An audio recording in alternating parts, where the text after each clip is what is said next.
Hello, this is John McAllister, getting away from sports tonight, and I'm going to talk about a teacher, almost 30-year veteran teacher in the Upper Sandusky Middle School program, sixth grade. And I'm very, very excited to have Mindy Newell as my guest. Mindy Newell has accomplished a lot. In fact, so much that she was named District 1 Teacher of the Year for her creative abilities, I think, in science. And she does a lot of things. She coaches golf, she's travels, she works with different programs, created a program called Science, does so much.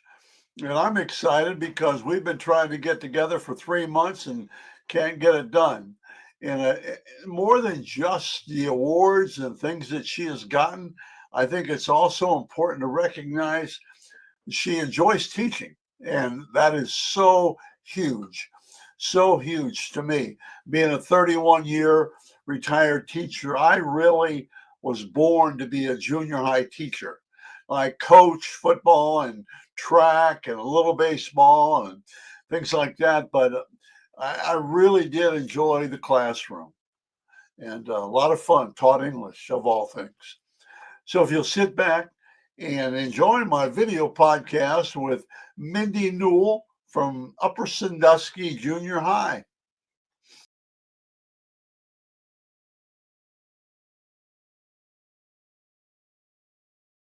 What they call it, I think, Yeah. sixth grade science. And I just told her that her parents were 2 years ahead of me in school. So, but I'm getting up there too. Mindy, I'm a retired school teacher, 31 years in English, 28 in physical education, which I hated for 3.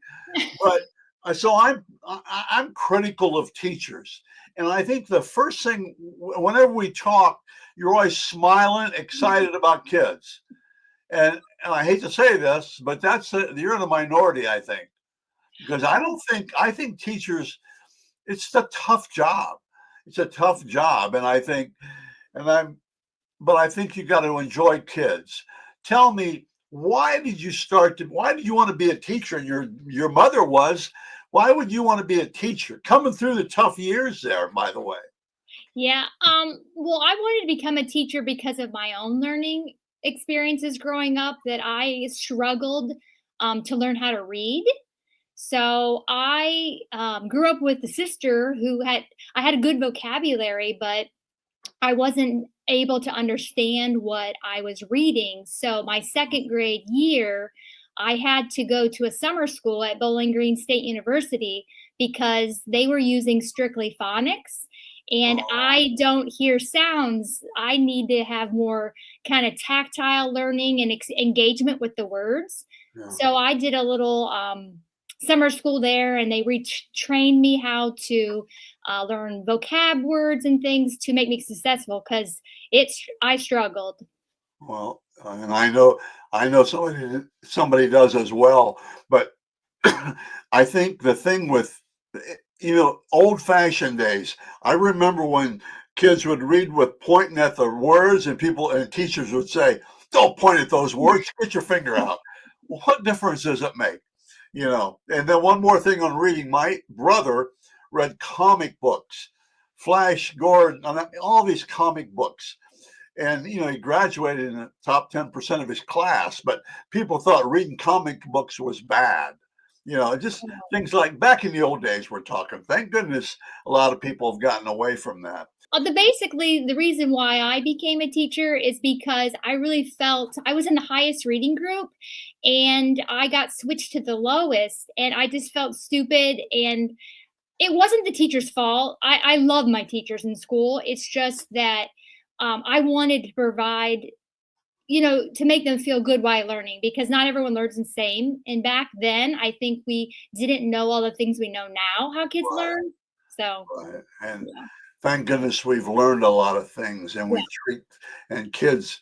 Some Not every kid read. Not every kid is the same. It's not a No. cookie.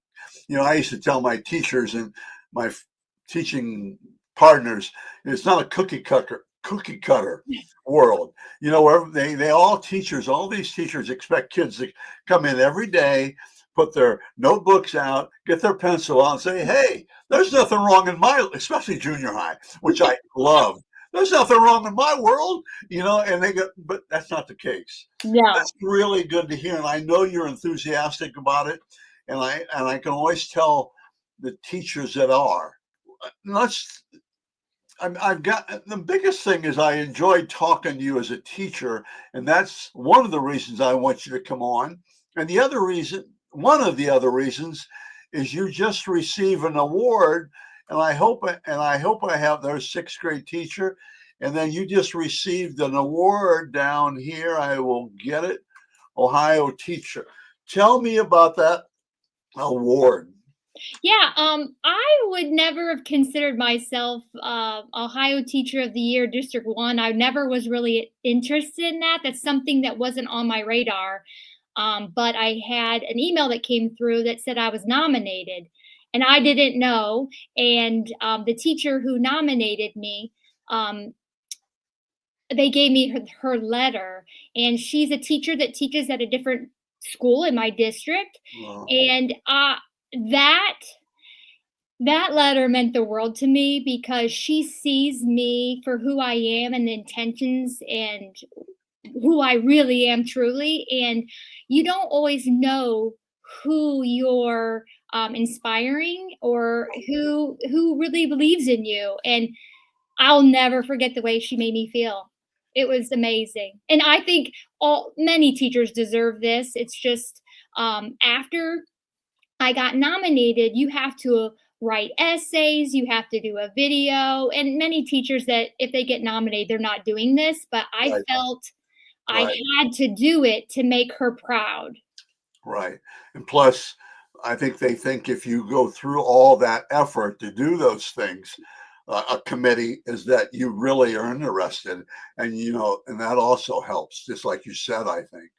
Yeah, and what's cool about this program is we've gotten so many experiences that I would not have had to do Right. something statewide and learn a lot of leadership. I've met wonderful people. Who would have thought that I'd have been with the governor 3 times?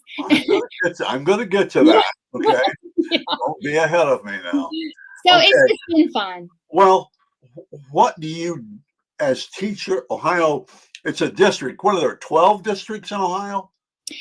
There are 11 11. districts, and I didn't realize this, but there are 11 million people in Ohio, and each district represents 1 million people. Wow. And the district that I'm representing has 21 counties out of the 88. I did a little homework on the west side of Ohio, right?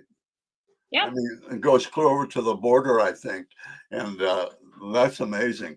And you know, that's a tougher because I think a lot of that's a lot of rural schools too. Yeah. So I think they, you know, that speaks a lot. I mean, you know, do you do speaking engagements and things like that? Well, this whole year we've had so we got the I was announced this in the summertime. So Uh, we've been this the entire year, and then I'll be on the committee that gets to decide who will follow me. So get to watch all the videos and read all the essays. So that's the full year. But then I will do some leadership conferences where I'll do some PD for other teachers. Yes. That's really good.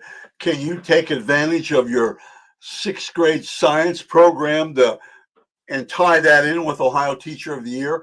Can you speak at different places about science, which I know you know really well, or are very fluent in it? But Yeah.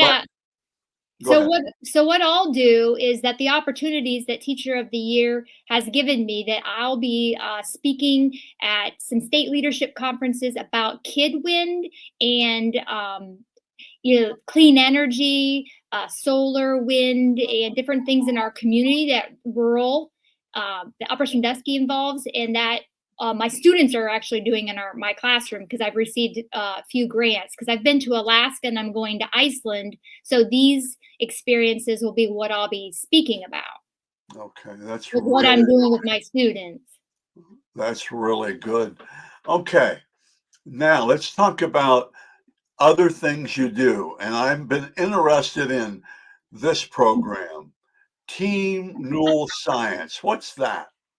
Okay, so Team Knoll was a family that I created when I taught second grade for 22 years. So now my family has over 1,500 students. So I taught ELA. So I try to follow my mom's footsteps after I taught No, 20. no, no, don't do that. No, no, no.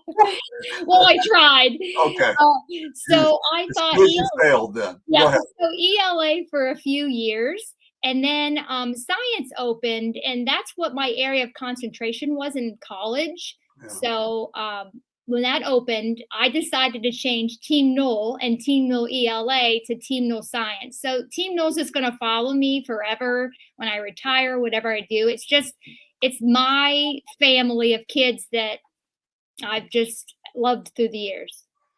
Okay, 22 years as a second grade teacher. Then you jumped. Did you go straight to sixth grade then? Yes. Sixth grade, and how many you got?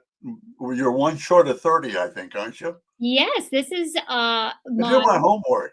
yeah, Okay. like, wait a minute. Yeah, this is year 29. Right, right. Yeah. Okay. And that's really good. That's really good. Okay, we talked about Team Newell. Let's talk about, and I think you had a growing program this year. Let's talk about girls varsity golf. How is that? How do you have time for that? Well, the golf is a huge passion of mine, Yeah, and it's what's awesome about this opportunity is that these students that are my golfers I had in the classroom, so it makes it even yeah, more special. So right. working at Lincoln Hills Golf Course for over 35 years is just something I do easily golf and I love it. So it just was a great fit. So I'm trying to build a program and teach girls to be, strong, follow the rules, be ethical. It's been fun. It's been fun. I bet it has. I think it's so neat be- because I'm a girls' sports guy, believe it or not. And I think it's so huge. In fact, I was watching softball last night. But, a little plug for your dad, still out there mowing, isn't he? Yes, he is. Yeah, that's a lot for him. Yeah. A lot. I got spoiled my first year because Liv Geyer, my first year coaching, she Oh, got to go to state, so I went with her. So yes, she left and I had a lot of freshmen and sophomore, but I've got a lot of people, a lot of girls interested this year. So I think in 4 or 5 years, I'm going to have a good program. that's really good. That's good, Mindy. Okay, let me look at my notes here. We talked about, okay, early, I read where you said teaching is a lifelong journey. Tell me what that means for you. Well, I have made teaching a lifestyle. Um, That was going to be my next question. yeah, it kind of goes with that journey. Is that I think well, just my journey is that I think I've become a great teacher because of the community I live in and the partnerships I've made and the things that I've overcome and persevered as a person, as a student myself. Mhm. So it's been a journey from the beginning, struggling and now feeling successful and helping kids. It's just been an honor to do that. Plus, I really believe, and I probably end up cutting this out. I'm not going to. I really believe teachers can teach. There are a lot of people, teachers, and I hate to say this, they can't teach. I mean, they want to sometimes, but they can't. They just don't have. You just have to be able to teach and coach the same way. And all Mhm. the things we've done over the years, I changed things when I came to the junior high. I was there for seven, and the first year people thought I was nuts, but it worked out. 84% of my students passed reading and writing proficiency. And kind of like you, we did a lot of different things. But so it's a lifestyle. What does that mean, though? Does that mean it's part of you and that you're always trying to, work with people and kids and things like coach. Uh, is that what you mean? Yeah, so making it a lifestyle is that I just think about it all the time. Okay. It's who I am. If I go on vacation, I think about how I can use that experience in my classroom. Yeah. If I'm on the golf course, I think about something that happened to one of my girls or an experience that I can share with my students so they can learn. I just always try to make everything lifelong learning.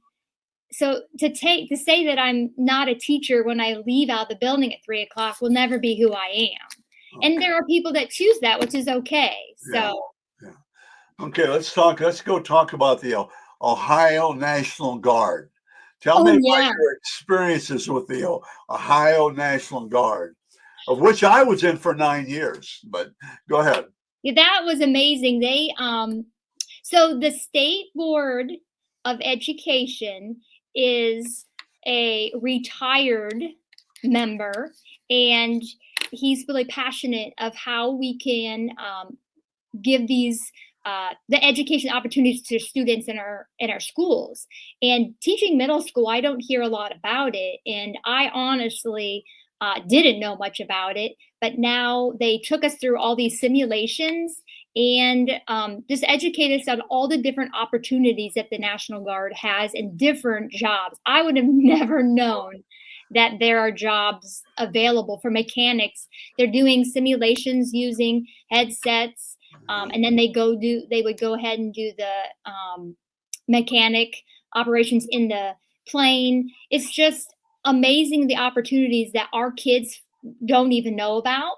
So I'm actually wanting to learn more to help upper kids get involved. They do a lot.